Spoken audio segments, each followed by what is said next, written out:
Hello, in this video, I'm going to talk about the differences of using Meet links with parents, maybe guest speakers and such. It's really important that you know this because we have some really ultra secure links. For example, the one that's in Google Classroom. And if you were to go inside here and you were to copy this right here, the only people, so I'm going to go edit, copy, the only people who can join this are staff members and students. So you want to be careful about who you send this out to. Students could copy this and share it with other students, so be aware of that. You just need to know that if a student outside your classroom joins, you would need to remove them. Identify who they are and recontact them. So you could also go up here, just in case that did happen, and you could reset the link and you could hide this. Hopefully that's not a problem that you incur very often and we can identify the culprit. But just so you know, there is that workflow. So if I copy this, let's say I have a guest speaker and I wanted them to join my classroom to share something really important. They have to have a Google account or they have to have a cell phone. This is a way for Google to identify people who are unwanted if need be. So they would need to have a Google account or a phone. Now, if they use their cell phone, they would not be able to present their screen and show their video. So just be aware of that. So I would recommend that they have a Google account. They're free, very easy to make. So if I copy this, if I went up here and I went edit, copy, and I went to my personal account here, and I wanted to paste that link in, it won't let me get in. Even if I have a Google account, it won't let me in because this is such a protected link, the teacher really needs to invite me personally. So I'm going to go back to my email and I'm going to wait for an invitation. So what you would want to do if you did it this way is you'd want to wait for an invitation. So how does that work? You'd want to click on this. All right, here, I'm going to just turn this off. I'm going to join this meeting. And you're going to notice that I have a couple options here. What I could do is add this person. So I'm going to go ahead and add this person, and I'm going to send them an email. All right. Going back over here, I can see that I have received an invitation to join this. So I'm going to go ahead and do that. I'm going to allow, dismiss, turn these off, and join.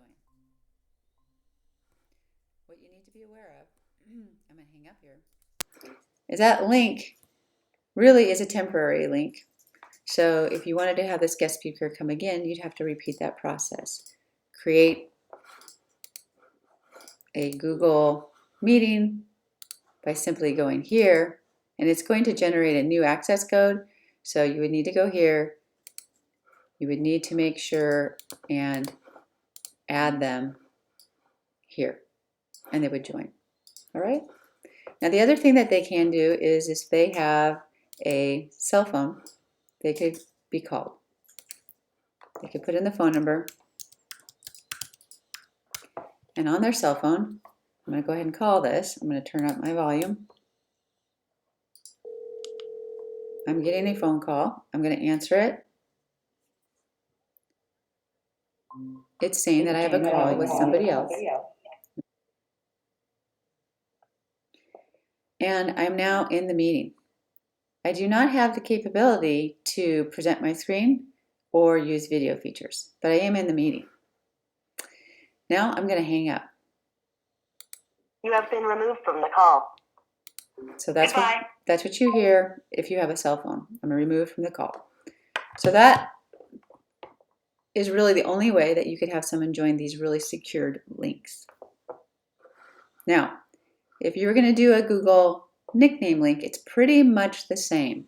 So let me go ahead and close these windows.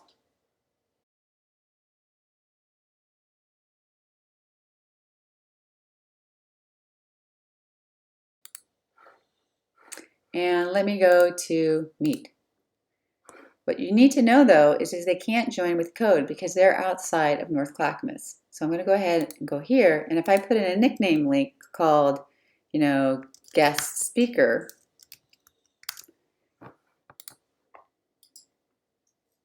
I'm going to do the same things that I've done here.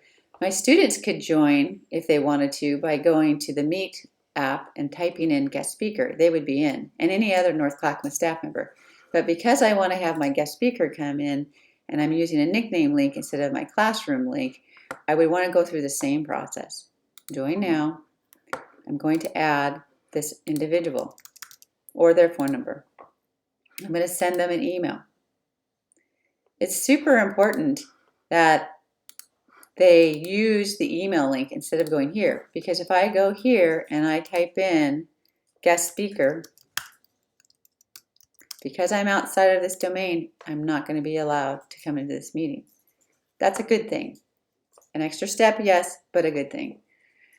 So what I'm going to do now is I'm going to go to my email and I can see that, I have received a meeting code. So I'm going to go, allow, I'm going to turn these off and join. So I'm actually joining a Google nickname link, very much the same way. I would repeat this process if I was using a phone number as well.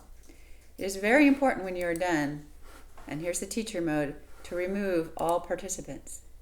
In the future, Google will give you the ability to remove all. Right now, I would have to go here, and I would have to remove this particular participant. Be sure you do that with everybody before you leave. Also note that there are some new safety updates and features that you'll want to take a look at.